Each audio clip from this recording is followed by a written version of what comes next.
MIT technology review Pakistan के news studio में खुशामदीद। मैं हूं आपका मेजबान GM Shah. News round up का आगाज करते हैं। बुलेटिन के आगाज में आपको बताते हैं कि Pakistani electronics company sync and secure ने घर को महफूज और उसकी इलेक्ट्रॉनिक अशिया को खुदकार बनाने के लिए डिवाइस तैयार की हैं।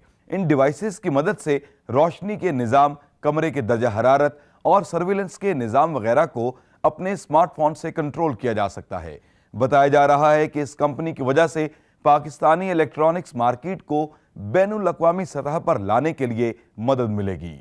और अब आपको बताते हैं कि मारूफ अमरीकी कंपनी एप्पल ने नए आईपैड की स्पेसिफिकेशंस मुतारिफ करवा दी हैं।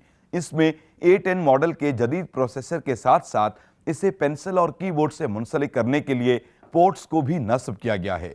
मजीद बरा इसे स्टीरियो स्पीकर से लैस किया गया है। इसकी कीमत 33,000 रुपए से शुरू होती है। और अब बुलेटिन के आखिर में आपको बताते हैं कि दुबई बेस्ड टेक फर्म ने एक ऐसी डिवाइस तैयार की है जो मरीज की सेहत का चेकअप करती है। ये आर्टिफिशियल इंटेलिजेंस की टेक्नोलॉजी पर मबनी है जो मरीज के जिस्म से मुंसलिक होकर इसे स्कैन करते हुए बीमारी की तशखीस करती है।